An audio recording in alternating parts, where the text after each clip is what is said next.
Thank you Avadhani గారు. ఇప్పుడు భారతీయం సత్యవాణి గారిని మాట్లాడవలసిందిగా కోరుతున్నాం.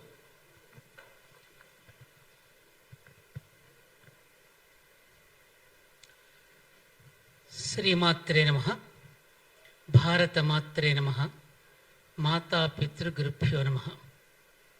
నారాయణ సమారంభాం వ్యాసశంకర మధ్యమాం అస్మదాచార్య పర్యంతం వందే గురు పరంపరాం. జగద్గురు శంకరాచార్య గురుదేవుల పాదారవిందాలకు ప్రణమిల్లుతూ ఈ వేదభారతి సంస్థ ద్వారా శంకర రథయాత్ర ప్రారంభానికి అందరినీ ప్రేరేపిస్తున్నటువంటి ఫౌండర్ శ్రీ వేదభారతి అంటేనే గాయత్రి మాత గుర్తొస్తుంది. నేను వారు రాగానే వేదమాత్రే నమః అంటూ నమస్కరిస్తాను. ఆ వేదానికి ఆయన చేస్తున్నటువంటి కృషి అనన్య సామాన్యమైంది.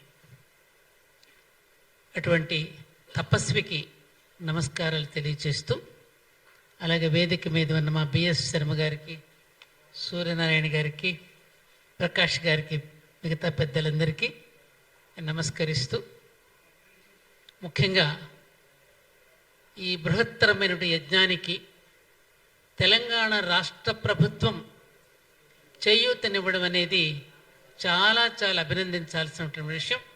అలా తెలంగాణ రాష్ట్ర ప్రభుత్వాన్ని కూడా అభినందిస్తూ పాత్రికేయులందరికీ నా శుభాభినందనలు. ఈ బృహత్తర కార్యక్రమం నిర్వహించాలి అంటే దీంట్లో సమిధలు వేస్తూ కొందరుంటారు. దానిలో ఆజ్యం పోయవలసిన వాళ్ళు మాత్రం పత్రికా విలేకరులే. ఎందుకంటే నారద మహర్షి లోక కళ్యాణం కోసం పాటుపడ్డాడు. అటువంటి నారద మహర్షికి ప్రతీకలే జర్నలిస్టులు. కాబట్టి ఈ వార్తని వాడవాడలా అందరికీ చేరవేయవలసిన బాధ్యత తమ భుజస్కంధాల మీద ఉన్నది. కాబట్టి మరోసారి మీ అందరికీ చేతులెత్తి మరీ నమస్కరిస్తున్నా. ఎందుకని మరీ నమస్కరిస్తున్నాను అంటే, ఈ భరత భూమి, ఈ ప్రపంచం అనే ఈ భరత భూమికి పూజ గది లాంటిది. ఇటువంటి పూజ గదిలో ఎందరెందరో వచ్చి ఎన్నో మాలిన్యాలను నింపుతూనే వస్తున్నారు. ఆ మాలిన్యాలను కడిగి పెట్టడానికి ఎప్పటికప్పుడు అవతార పురుషులు దిగి వస్తూనే ఉన్నారు. ఈ భరతఖండాన్ని నిలబెడుతూనే ఉన్నారు. ఆనాడు శంకరాచార్యుల వారు కారణ జన్మలై పరమశివుడే తాని భూమి మీదకి దిగి వచ్చినటువంటి సమయంలో ఎందుకు దిగి రావలసి వచ్చింది?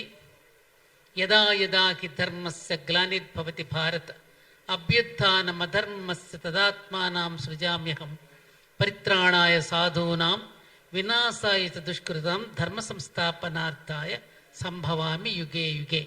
మానవుడు ధర్మాన్ని మరిచినప్పుడు, కేవలం కర్మకాండలకు మాత్రమే వెలువరిస్తూ దానికి గ్లాని వచ్చినప్పుడు తన వాక్కుతో, తన స్పర్శతో, తన మాటతో మళ్ళీ స్పృశించి మానవాళిని నిలబెట్టడానికి, మనిషిని మనీషిగా తీర్చిదిద్దడానికి అవతార పురుషులు దిగి వస్తారు. అలాంటి ఇందాక మా అవధానులు గారు చెప్పినట్టుగా సరస్వతీమాత కంటుకున్న బురదను తుడిచివేయడానికి ఆయన ఒక వకీలుగా ఎలా అయితే బురదను రూపుమాపారో, మళ్ళీ భారతదేశంలో ఈ పూజ గదిలో మాలిన్యాన్ని తీసివేయడానికే శంకరులు అవతరించారు.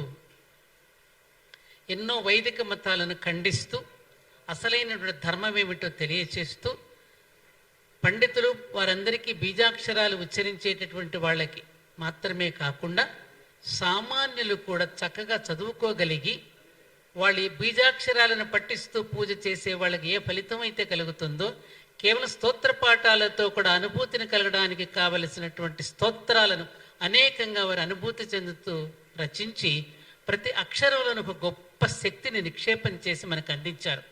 అందుకే శంకరాచార్యులు వారు రచించినటువంటి ఐగిరి నందిని కానీ ఒక్కొక్కటి ఒక్కొక్క బాణిలో మనం చదువుకుంటున్నప్పుడు మన శరీరంలో 72,000 నాడులు కూడా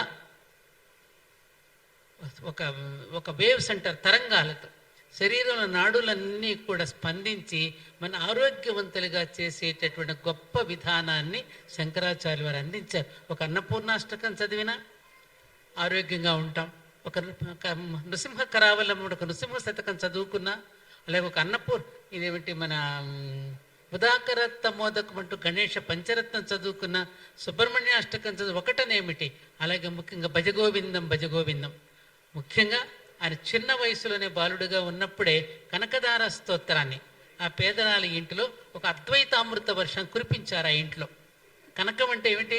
బంగారమైన మామూలుగా భౌతికంగా మనం ఆలోచిస్తాం. ఆయన కురిపించింది ఆ ఇంట్లో అద్వైతామృతాన్ని కురిపించారు.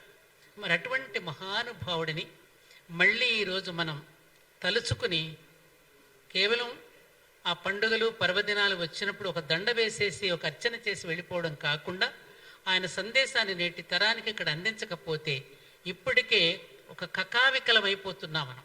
ఎవరో ఒక మహానుభావుడు చెప్పినట్టుగా మేధావులందరూ కన్ఫ్యూజన్లో పడిపోతుంటే ఇడియట్స్ అంతా దూసుకుపోతున్నారట. అందుకని మనం మౌనంగా ఉంటే ఎవరెవరో ఏదేదో భాష్యాలు చెప్పేస్తూ ఉంటే రాబోయే తరాలు కూడా అయోమయంలో పడిపోయి ఇప్పటికే బ్రిటిష్ వాళ్ళు వీళ్ళు పరిపాలించి వచ్చి మన గ్రంథాలకు వక్ర భాష్యాలు చెప్పి మన గ్రంథాలలో అనేక ప్రక్షిప్తాలను చేస్తే అవే నిజం మనకు చదువుకుని మన రాముడిని మన కృష్ణుడిని అవమానపరుస్తూ ఉంటే అయ్యో నిజమే కదా అనేటటువంటి భ్రమలో మనల్ని ముంచేస్తూ ఉంటే సినిమా వాళ్ళు కూడా దాన్ని అర్థం పర్థం లేకుండా తీసేస్తూ ఉంటే ఇదే నిజమనే భావనలో యువతీ యువకులు ప్రశ్నిస్తూ ఉంటే ఆ సమాధానం చెప్పలేని స్థితిలో మనం పడిపోకూడదు.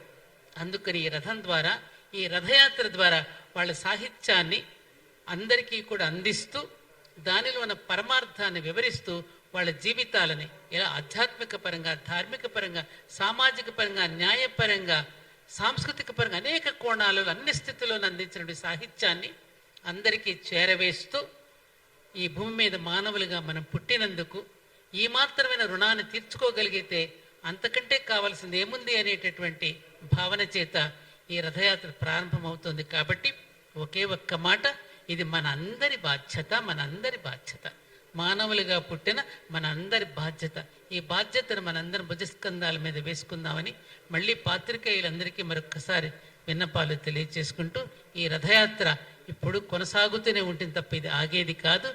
ఇది సవ్యంగా, భవ్యంగా, దివ్యంగా కొనసాగే ఎందరో మెదళ్లలో ఆ ధర్మ సంస్థాపన కోసం బీజాలు అంకురార్పణ జరగాలని నిండు మనసుతో నేను అభినందిస్తూ సెలవు తీసుకుంటున్నా. జై భారత్, జై జగత్.